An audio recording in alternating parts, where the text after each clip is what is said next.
Good evening. Okay. And Tom. Hi, Tom.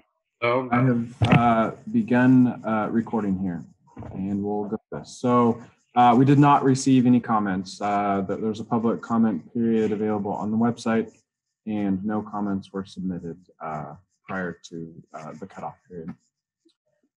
We will go through the bond program status report.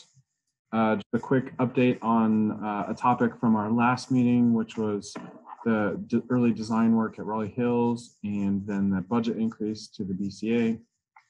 Probably the major topic for this evening is looking at where we're at with our seismic projects and just the planning around that. And then a quick update on the long-range facility plan process. So I will open up the status report and turn it over to Mr. John Irwin.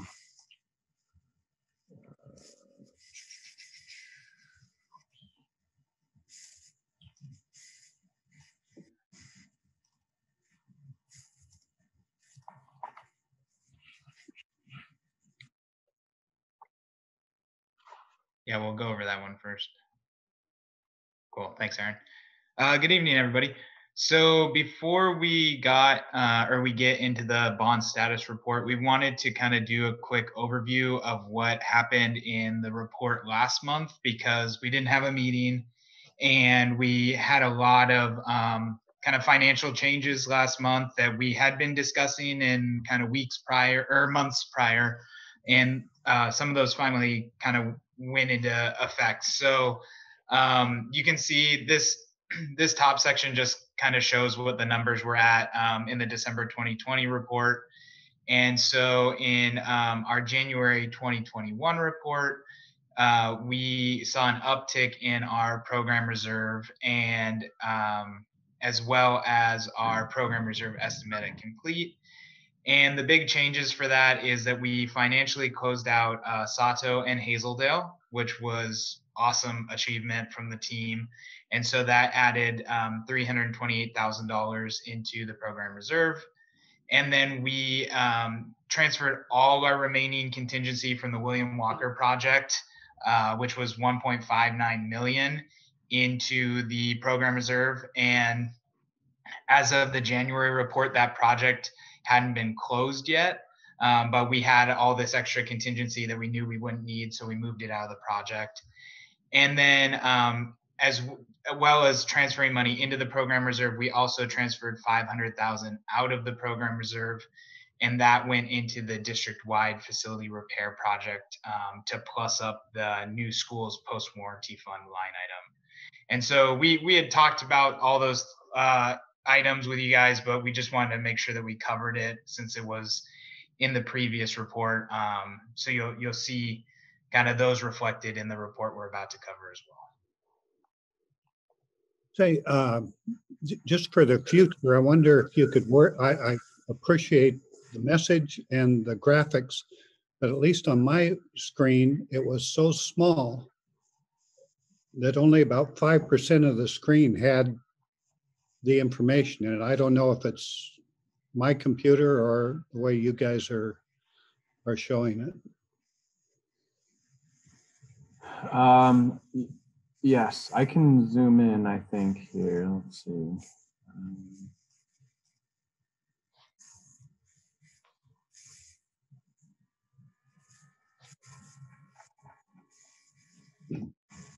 All right. Hopefully that helps. That's better, sort of. I think that's the most I can do. All right. So this is our summary for the February 2020 report. And just so you, the timing is always kind of funny with this report, how we're always a month behind, but it's even funnier now because we're practically into April. So some of these line items that are on the budget and schedule perspective, we actually have updates for you guys later on. You'll recognize them from the agenda. So we'll kind of have some updates on some of these informational items.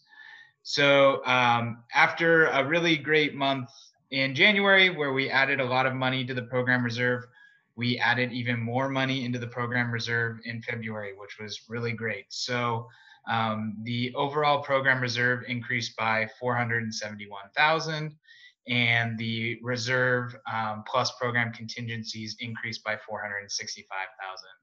And kind of the biggest piece of that is after we returned all that extra contingency from William Walker in January into the program reserve, we actually financially closed the project all the way in February.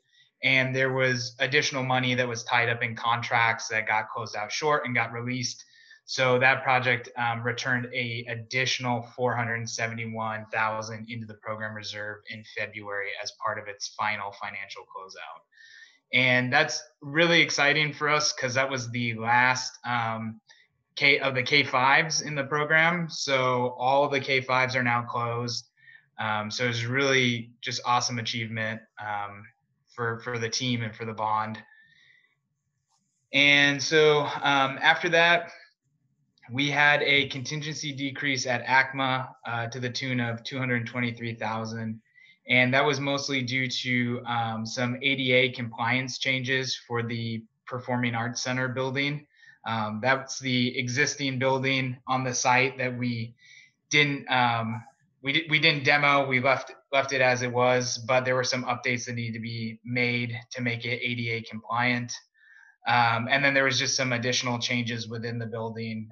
We had some changes to the flooring underlayment and our locker fronts. And then there was a projector for the commons that wasn't spec'd out in the original bid. So we had to incorporate installation of that. And then another really kind of good news story, the Five Oaks contingency increased by 221,000. And that was due to the contractor completing an internal cost reconciliation of the project. With all our CMGC projects, we've done a third-party audit. And so that's still happening right now for that project, but kind of as part of the prep work for that audit, the contractor did their own internal cost reconciliation, and we're able to return those unused contingency funds from the CMGC contract back to the project. And so we have a plan to use some of those funds. There's some additional deferred maintenance for the school that has come up that wasn't part of the scope, but we want to kind of do the work at the building to keep protect our investment. And so I think that's mostly going to be some roofing work that we're looking at getting done with those savings. And then we had heightened HVAC's budget increased by $300,000, and that was due to bid results. And just for everybody's information, we added here that we did receive 3 bids for the project. And so the low bid still required a budget increase to the project. And finally, for the budget perspective, Aloha High School Seismic's contingency decreased by 221,000. And that was due to some additional roof work that was outside the original scope of the project. There was an older portion of roofing with the building that wasn't failing when we started the project. And as of the end of the summer, after we had finished all our roof work, it started to fail and it's no longer under warranty.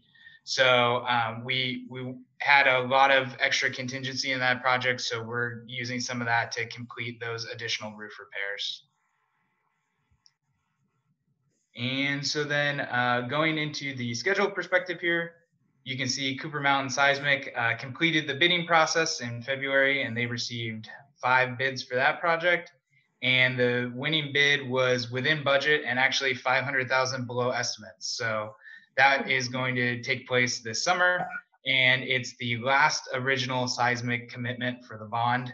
So that's pretty exciting that we're wrapping up kind of those original commitments, and also great that it came in below estimates and within budget. Security Upgrades has completed the fencing scope for the high schools, and the camera installation and testing is finishing up at the high schools. And then we awarded the design build contract for the additional cameras that'll take place at the middle schools and the elementary schools. The maintenance facility project has finalized design for the new swale. I know we've had a lot of discussions with this committee about that project, and they're still working through some revisions to the easement, but a completed package will be presented to the THPRD. Oh, sorry, I cut off myself here. Sorry, will be presented to THPRD at their April board meeting for their final stamp of approval. And then assuming permitting is approved, the phase 3 construction will begin in June.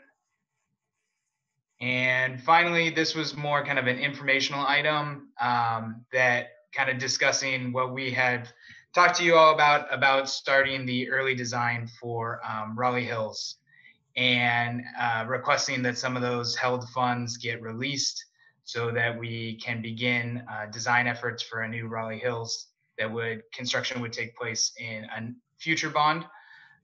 So just kind of talking about how we brought that to the school board, and then we were requesting a vote at the March 15th school board meeting.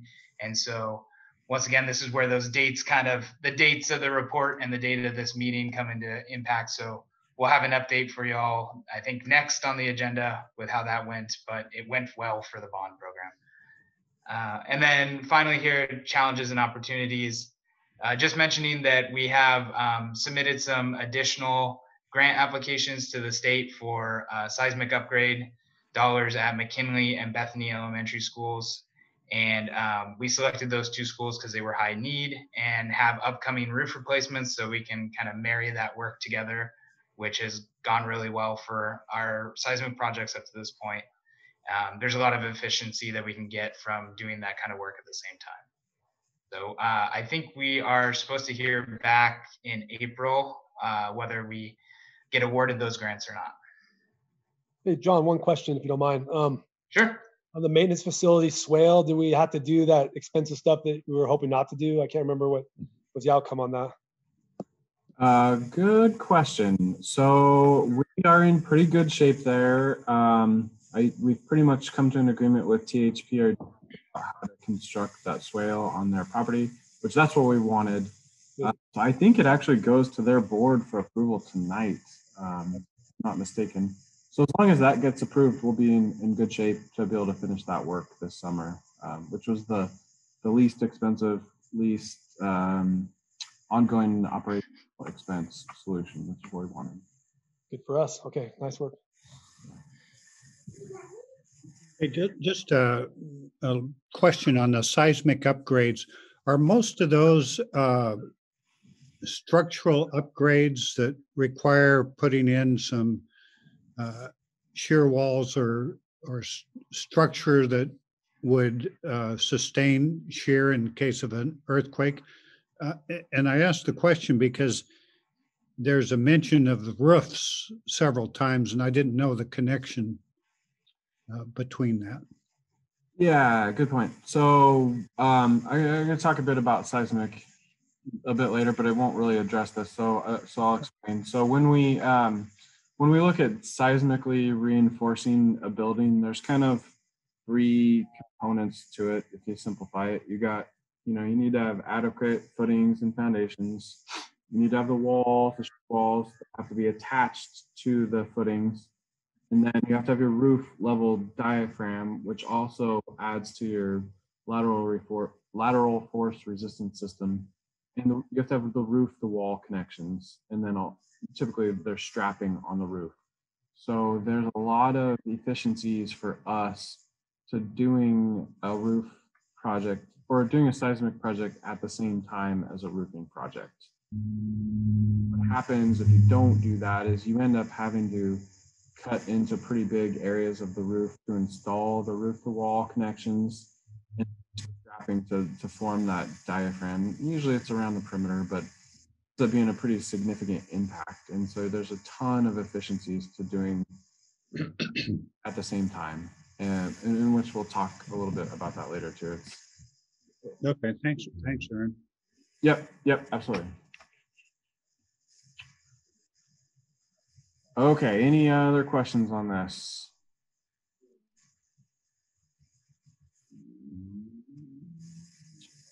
Okay, let's go back to the slideshow.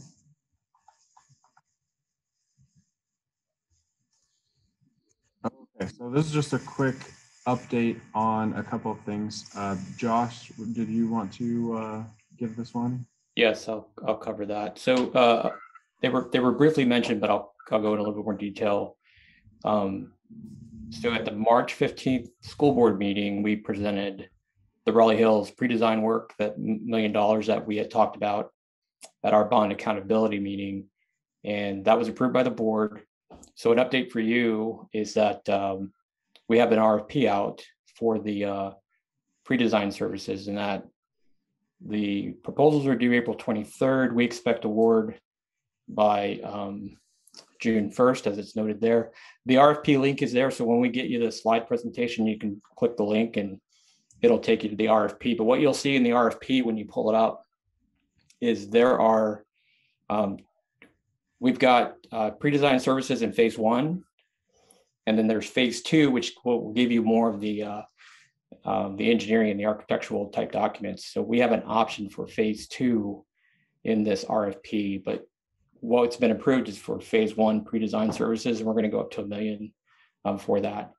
So the project itself, in this current bond, the project hold is $11.8 million, and we're going to use again $1 million of that for this pre-design services in phase 1. So that's good news. Again, thank you for your support with that project, and that's how we're moving forward with that. Moving on to the BCA budget, we also presented that at the March 15th school board meeting. And just a reminder, we did 2 transfers for the BCA. We did a $12 million transfer in May of 2020. And then this most recent one, we asked for a transfer of right at a little over 14 million. And so that was approved. And it's noted on there, we haven't put that in the financial report because the report only goes through February, but we'll make sure when you get the next report that it's noted in there. And so we're planning that work. And so those are all just kind of updates from since the last bond accountability meeting that we've had. Are there any questions about that? We covered that kind of like last time and went through it. Go ahead, Cheryl. Yeah, thanks. No, that's really great news about Raleigh Hills. I just wanted to ask you, Josh, how are you intending to work with the community? What is your community engagement approach for the pre-design services? Because clearly that is a pretty critical component to the ultimate success of the project. Yeah, no, that's a great point, Cheryl. So in the RFP for that phase 1 that I talked about, there are, let me take a look here. I think there are 3 community meetings that we've scheduled to get that input. And so that's how we're going to get that community involvement in here. And Aaron, I'm looking for it now. Do you know how many meetings we have scheduled for that? That sounds about right. Yeah, it's 3 or so. Yeah, I definitely want to have a really robust Right. Yeah. process for these. It's 3. Plan, attend, and provide materials for at least 3 additional community meetings. So we have that in there.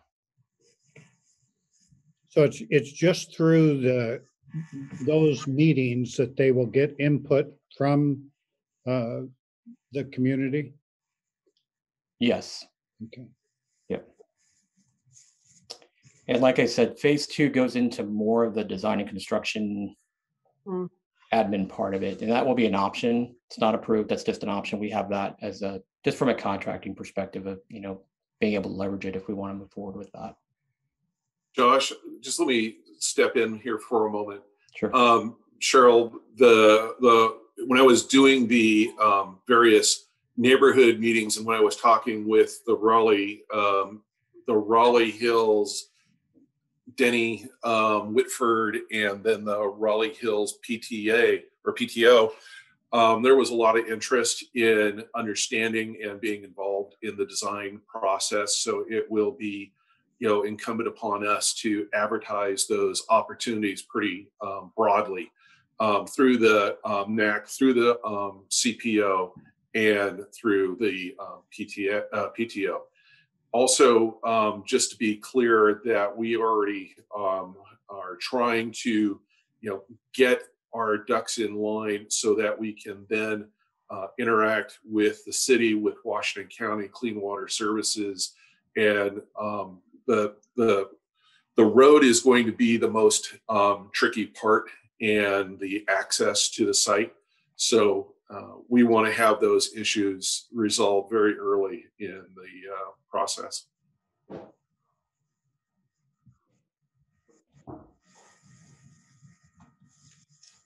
Any other questions? Thanks, Cheryl, for asking. Thanks, Steve, for jumping in. Go ahead, Radio. Yeah, so will all the community input be received before you actually choose the people who are going to do the design work, or when will, what is the timing sequence there? The community meetings are part of the pre-design service work.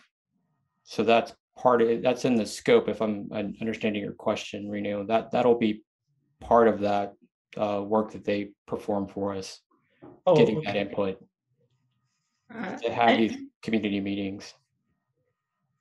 That is, the people who will propose the design are going to meet with the community. Is that how it works? Yes. With Beaverton School District staff, right? It's a team. It's a whole team that will be correct. Right. We're the owner, but this is a consultant that we've hired to schedule these community meetings. We're going to be representative in those meetings. Oh, okay. Okay. Thank you. Mm-hmm. Josh and Steve, I'll just offer something if this is of interest to you. In the last couple of years, we have really been modifying our approach to community engagement with city planning processes and various efforts to ensure that we are getting feedback and input from a really wide variety of the community.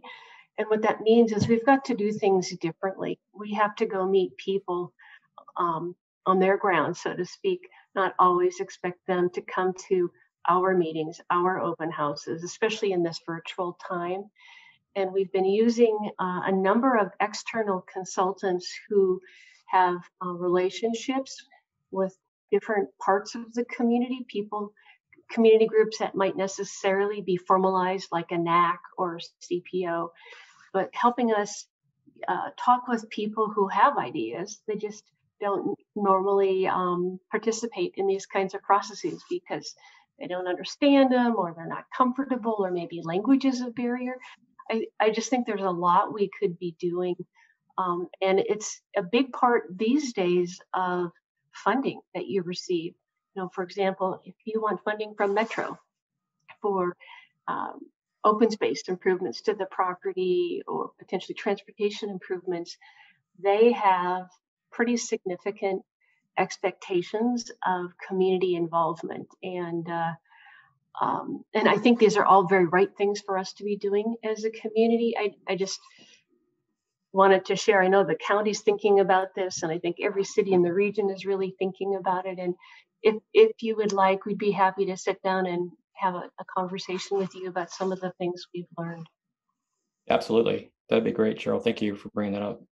I think that's really important. I attended that meeting where we presented to that Raleigh Hills group that we were going to change our plan and build a new school for them in the future, but it's not going to be a part of this bond thing. And I know a number of these people personally, and I can tell you that if we just have meetings and say, well, that's how we got our input, I think we're going to fall short because of the sensitivity that this has been deferred. And so I really endorse Cheryl's suggestion to pick up on some of their experience and try to apply that here. Yeah, I really appreciate that, and I definitely agree too. I've learned, over the past few years, and in the current bond, we had several projects where it was kind of like that, where the outreach, you're going and doing outreach with kind of, you already know what you're going to do, and you're just presenting it to people. But being able to go out with an open mind and actually genuinely solicit input, I think is super valuable, and it would be a missed opportunity to not do that. So we absolutely will be doing that pretty heavily in this project and with the Beaverton High School project for sure. Yep. Thanks again, Cheryl. We can reach out to you and get some more of that input. We appreciate that. Thank you. Okay, next topic. All right, seismic projects plan. And before I start backing away here, let me just show you guys as a reminder what this looks like on our.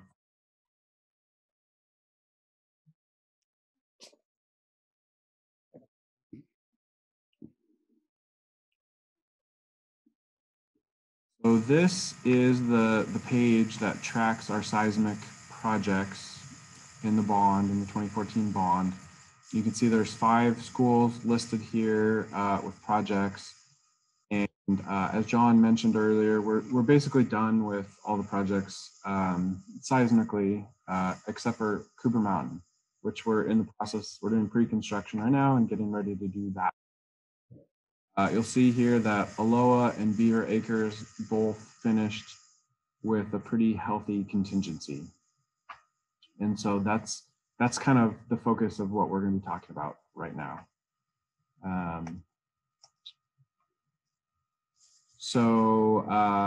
Right now there's about $4.5 million in contingency available for seismic upgrades. Of that, John also talked a bit about. So at Aloha, we did 2 things kind of at the same time. We did a major seismic upgrade and a roof replacement. The roof replacement wasn't the entire school. It was most of it. It was probably 75% of the school, but there were a few areas of the school that had been remodeled within the last 20 years and had a different vintage of roof on them. They had like a TPO membrane roof. And so those weren't dealt with during the most recent remodel because it wasn't thought that they needed to be dealt with. They were newer, they were totally different. However, this last winter kind of shot that theory, and we had multiple leaks in multiple different areas of the building of the roof that had not been handled. So our plan right now is to use some of that contingency to go in and finish those areas of roof at the school. So the school will basically have almost 100% new roofing throughout. Both of the new areas, I believe, are overlays. We can just go right over the top of the old TPO with the new TPO. It's pretty quick and easy and relatively affordable relative to the rest of the last year's work, which was a tear off. That gets a lot more messy and a lot more expensive. So we're planning on doing that this summer, and that brings us down to about $3.5 million available for seismic projects. And fortunately, we have some really good information to help us with this. We have had multiple reports. I think we've presented on it several times, but we've had KPFF go out and do some assessments for us. Quite a bit of seismic information. It's all on our website.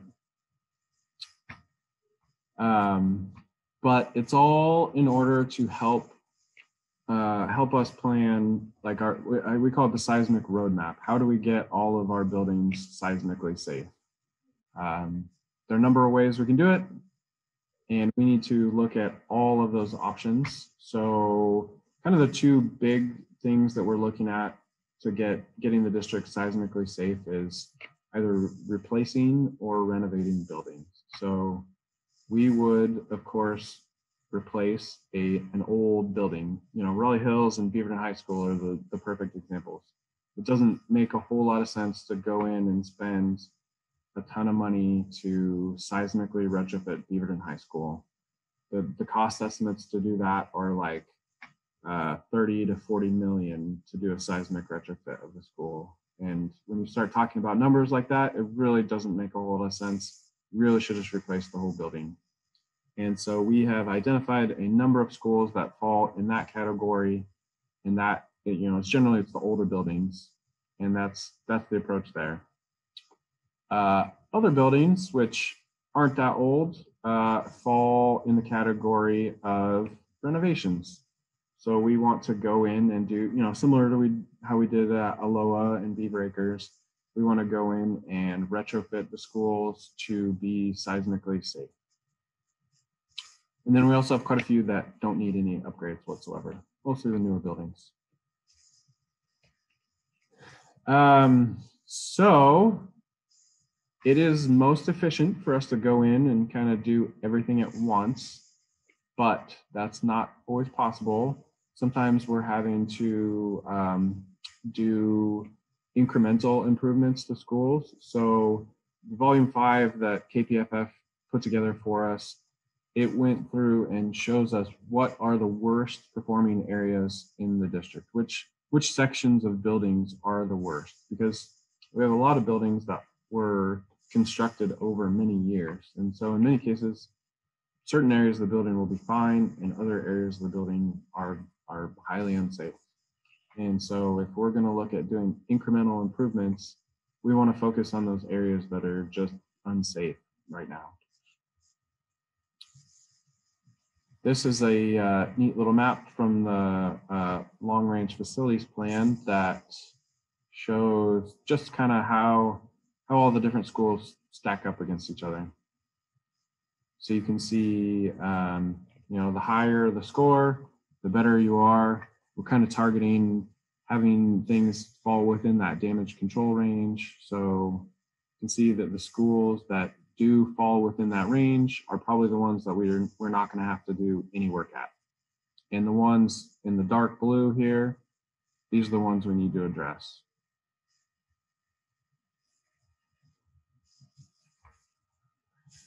So there's a couple of things going on here. Right now, we are waiting, as John mentioned, we've submitted seismic grant applications to the state of Oregon for a couple of schools. Those schools are Bethany and Mckinley elementary schools. And I'll show them to you again where they fall on here. They're kind of on the left-hand side of the elementary category here. So McKinley scores a 52 and Bethany is a 58. So both pretty low. We picked these two schools because they were recommended by KPFF as being two that would score highly through the SRGP process. And they're also buildings of high value. Like they're not as old as some of the other ones that have really bad scores. So the goal here was to look at how we could spend that $3.5 million at sort of the worst performing areas. Unfortunately, it's kind of hard to do until we know what's going to happen at Bethany. We're hoping to get that grant award from the state for Bethany, and if we do, that will save us a lot of money. So this chart here on the left is kind of what we're hoping for. This is our goal, that we're not going to have to spend a lot of our bond money on Bethany because we'll get that $2.5 million grant from the state, and it lets us spread around the money across quite a few other projects.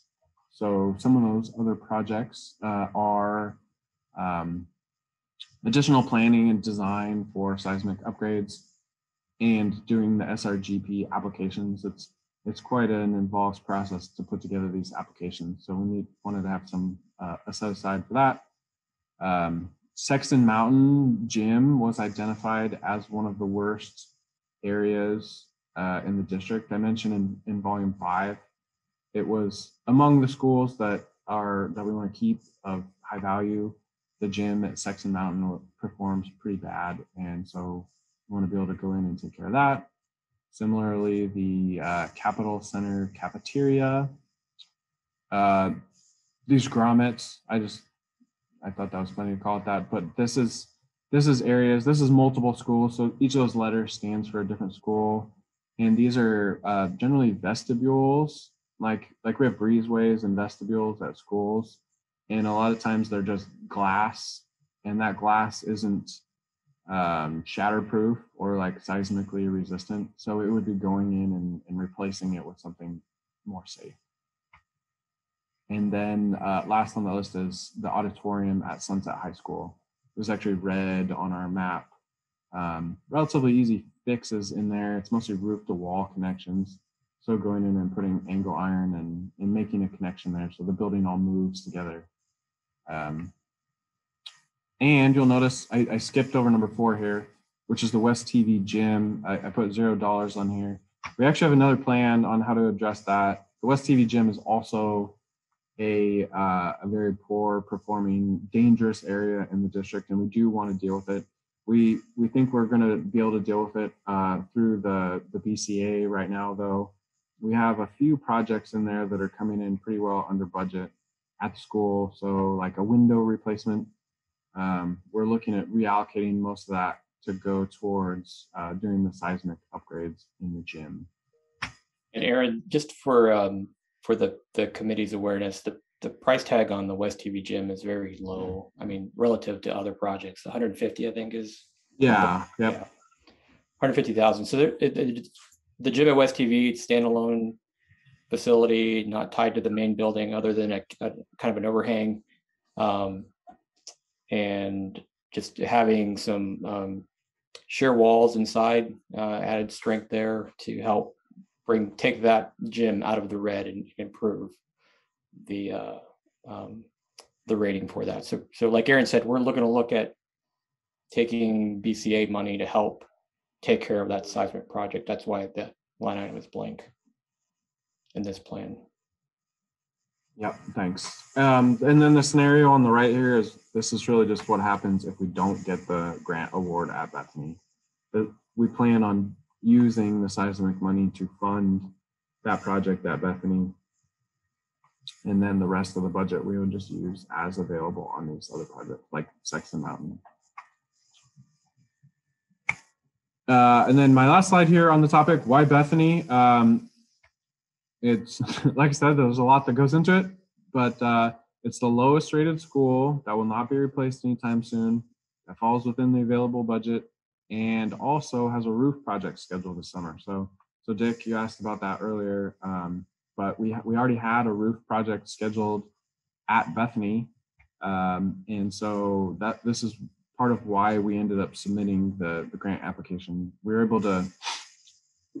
able to use the money going towards the roof as part of the matching funds required for that project, which adds a lot of efficiency and hopefully adds to our chances of getting that award. So the timing right now, unfortunately, is a little bit awkward because we're going to do the seismic work this summer, but we're still waiting on the state to hear about those awards. So hopefully we'll hear soon, but we're planning on proceeding with the seismic upgrades there regardless. Okay, that's it for seismic. That was kind of a mouthful. So does anybody have any questions? I can talk all day long about seismic upgrades. Aaron lives in those volumes 1 through 5 from KPFF. So we, just to kind of wrap it up for the committee, Aaron talked about $4.5 million. It was 2 committee meetings ago. We talked about a proposal of, instead of taking remaining money from seismic projects and putting it into program reserve, we were going to take the $4.5 million and apply it to seismic. So this is just kind of that wrap up of that plan, getting us to what we just talked about today. So I just wanted to kind of summarize that for you and bring you up to this point. And I think we have a great plan. Aaron, thanks for covering that. Any questions from the committee or the team? I don't see anybody. All right. Okay, cool. So the last one is really just to tee up a discussion for next month. And I'll go through this real quick, but I'm going to hand it off to Jeff Hammond, who's on here. I don't know if you all have had a chance to meet Jeff yet, but Jeff is a senior project manager on our team. So he manages projects and he also supervises a group of project managers. He's going to talk about the process that we went through last year. This is actually kind of mostly for the benefit of the new committee members, which I don't even think we have any on here tonight. So this might be a bit repetitive for you all, but we're going to do it anyway. So from John's report, you will have seen that there's about $7.5 million in contingency, bond program contingency sitting there. So we need to start thinking about allocating that. We're getting pretty close to the end of the bond program, so we're kind of going to be up against the wall to spend money on projects. And so we really need to get going on identifying what those projects are. Good problem to have, certainly. There are a few things I will note here that are considerations before we start looking at added projects. We know that Tumwater Middle School, so that's our new middle school's name. Timberland Middle School is called Tumwater Middle School. We're going to need to add a little bit to the budget there in order to complete the outfitting, the FF&E of the school. So not a whole lot, 300,000. Bo's classroom edition is something we've been talking about quite a bit. If that ends up moving forward and getting approved by the school board, it would need to come out of this $7.5 million. And then we have 2 added projects that we approved last year. So we'll look, Jeff will go through the chart from last year here in a minute, but 2 of the main ones that we did were cameras at all schools and then classroom walls, largely at certain elementary schools. These were the classrooms that were open, like the open concept. And we're going in and adding walls and doors to all classrooms in the district. Helps, well, it's necessary in order to lock down, and it also helps a lot just with the educational adequacy of the space because it keeps the classrooms quiet. Both of those have the potential to need more budget at some point. The number, as we talked about, the number last year was kind of preliminary. It was a guess based on what we knew at the time. I think the camera budget is in pretty good shape, but it's starting to look like the classroom walls project may need to be beefed up a little bit. So that would need to come out of the program reserve as well. So with that, I will hand it off to Jeff to talk about. Hey, excuse me, a question on that, Aaron, and I'm not sure this is the point to ask the question, but with schools restarting, hopefully in the next 6 months or so, are there any capital projects to make them safe from a COVID-19 basis? And I'm thinking of HVAC or physical barriers or anything like that. Yeah. And is that something that we need to think about in this realm? I can jump in there, and so good question, Dick. And we yes, we actually have projects that are HVAC related, that would help decrease the risk of transmission through our systems. And we know through the facility condition assessment that we did with Mckinley what those HVAC projects are to help improve our systems. And so we're targeting increased runtime in our systems. These are all things that are recommended by ASHRAE. How do you reduce the risk? So you increase your runtime, you increase your filter rating, you increase outside air, and kind of looking at those key areas. We know that older equipment, you're running it longer, it's more susceptible to failure. So we want to get newer equipment in as best we can.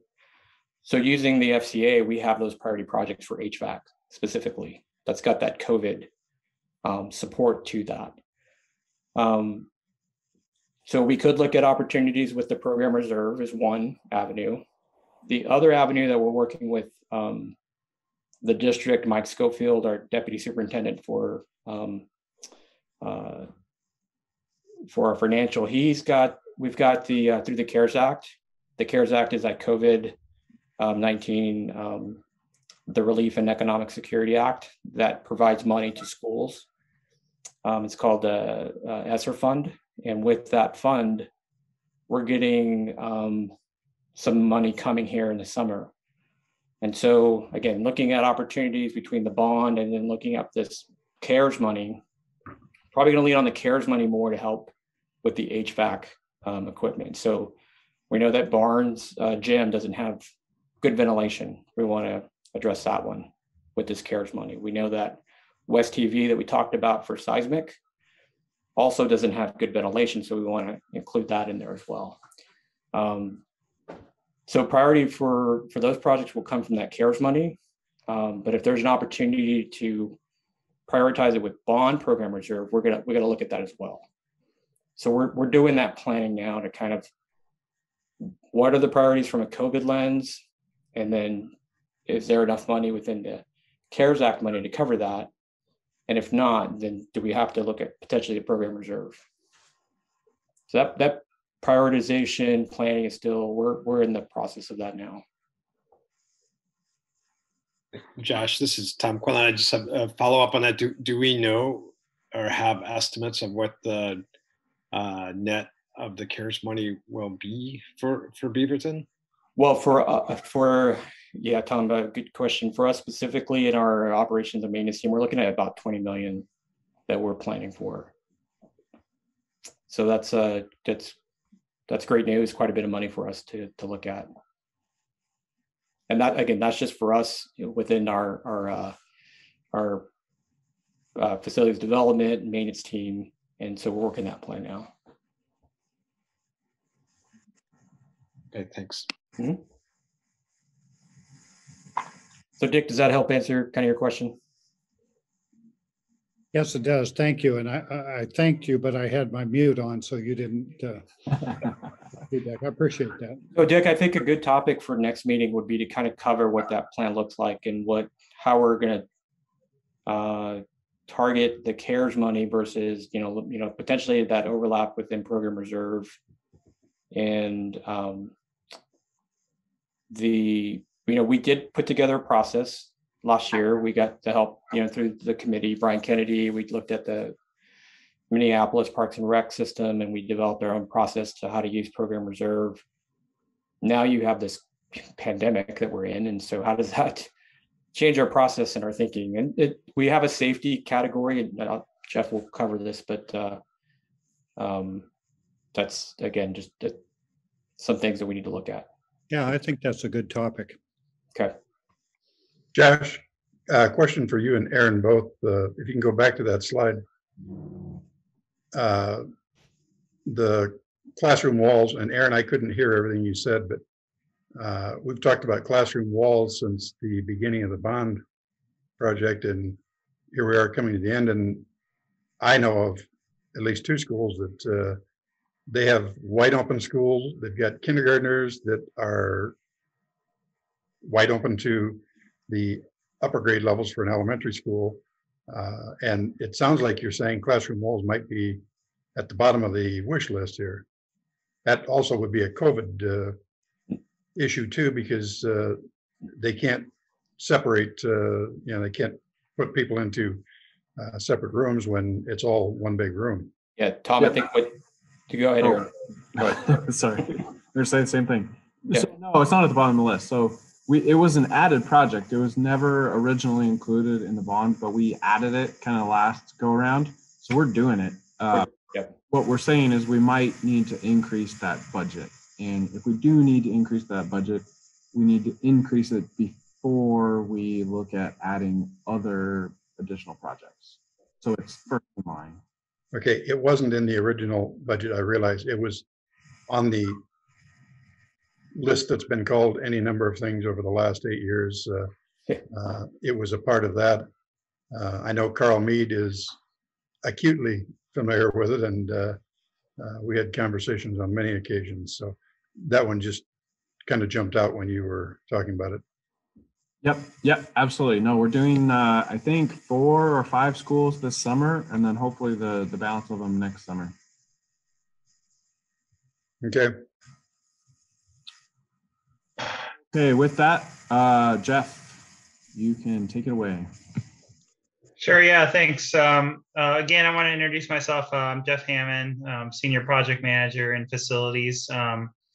This is the second time I've had a chance to attend one of these meetings, so it's good to see you all again, and glad to meet those of you that are here that hadn't met me before. So all I want to do is just review the process that for these added projects that we went through previously to select these projects, and a little bit about how we will, look to do that as we move forward. And like Aaron mentioned, this was kind of to go back over how we did that previously, and then for the new members, and then what we're going to do is move forward. So last year we scored the projects in a matrix using these 3 scoring methods. So safety, security, operational impact, and then community impact. And of each of those 3, we had 3 components that scored from 0 to 5 points based on these metrics that you see here. And one of these things, like we just mentioned, maybe we plug in COVID into some of the safety and security metrics as we move forward to next year's projects that we're looking to add. So what we did is we took these metrics and developed, last year came up with these projects here. In yellow is the additional projects that we added. Thanks, Aaron. To the program. So you've got security, paging, and notification systems, the classroom walls that we just talked about, a couple of plumbing repipe systems at 2 schools, and then security cameras. So what we look to do is, so you'll see the schools that kind of scored higher coming in after those would probably be schools and projects that we look to add in next year. But we may add some additional criteria that moves some of these projects up a little further based on what we know today versus what we knew then. So yeah, was there any questions on that process? Or I know most of you have seen this before, so this isn't new information.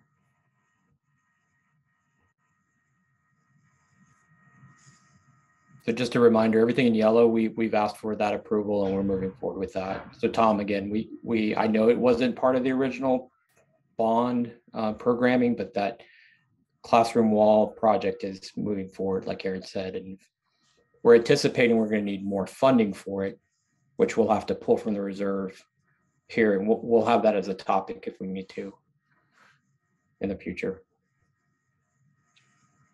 Okay, awesome. Thanks, Jeff. So yeah, like I said, we're gonna redo this list, resort it, probably add in some new projects, probably take off a few that are either no longer valid or maybe are covered in the planning for the next bond. So the timing gets a little bit complicated there, but we're going to look at bringing a new list forward next month. Okay, and then the last topic here is just a quick update on long-range facility plan and bond planning. So we have been in the process of doing a lot of community outreach. Mostly Steve has been doing this, but Josh and I have been doing them as well. Pretty much all PTOs, all NACs, you name it, we have been there. We have some really neat videos, which I believe we reviewed last time. Doing a lot of outreach, getting a lot of feedback. I think I saw that we had close to 2,000 people respond to our survey that we had. So a lot of good information there.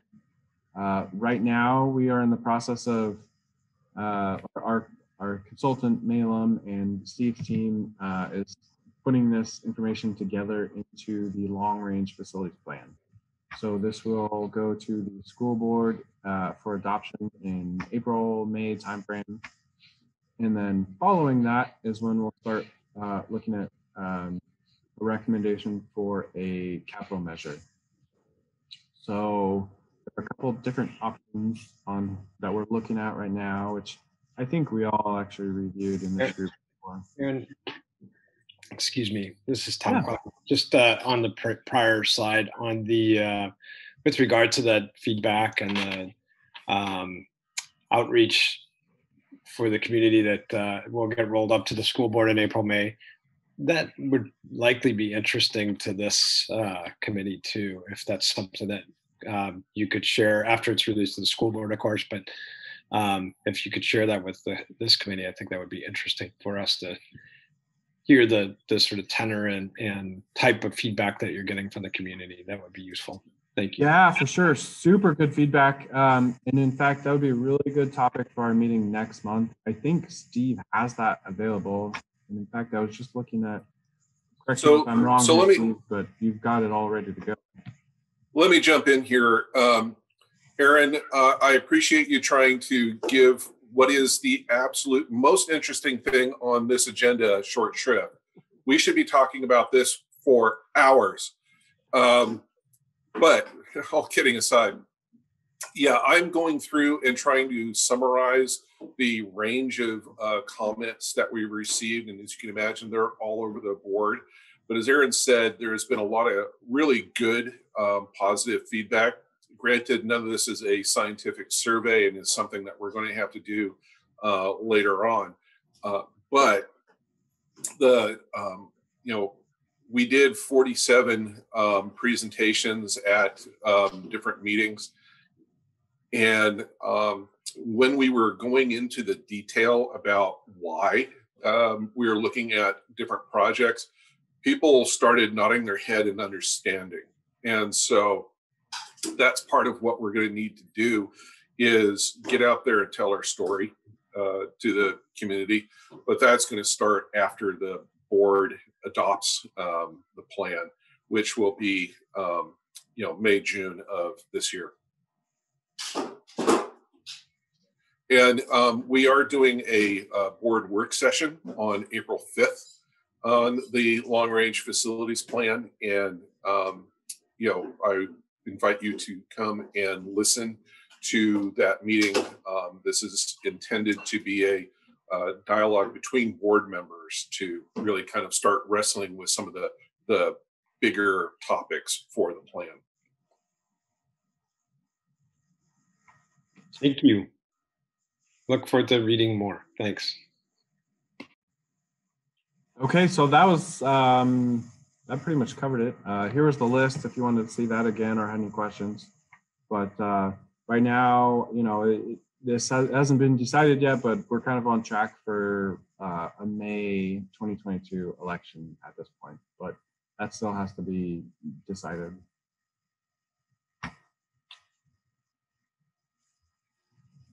Okay, well, with that, that is the end of the agenda. So if there's any other questions, happy to look at that.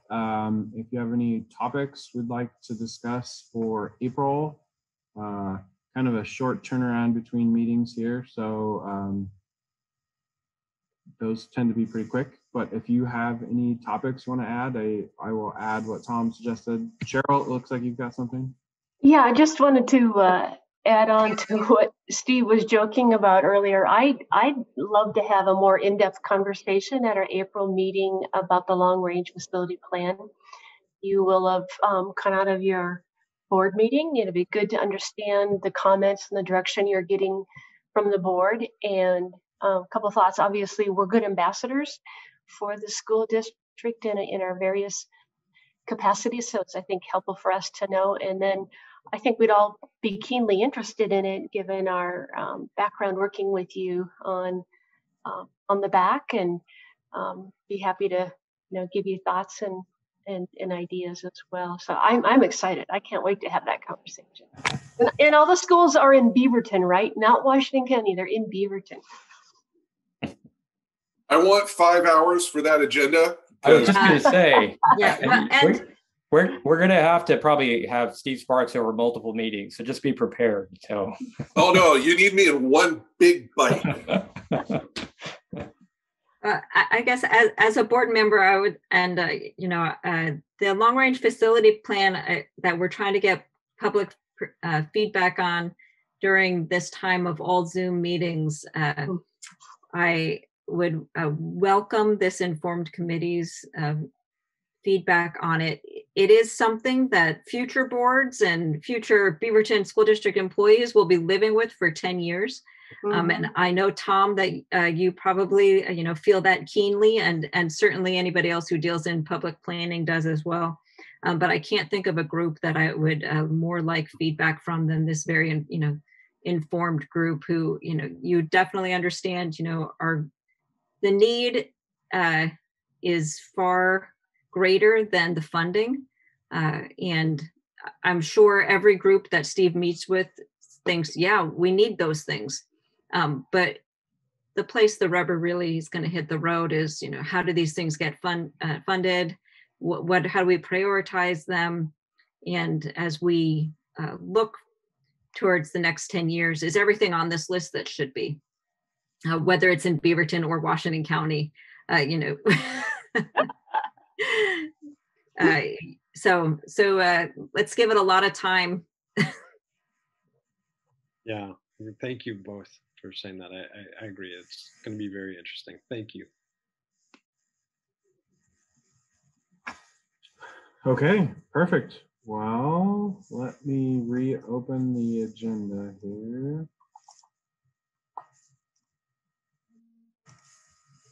So I think, I guess we're adjourned now. And then the next one is Wednesday, April 28th. So I will see you all then.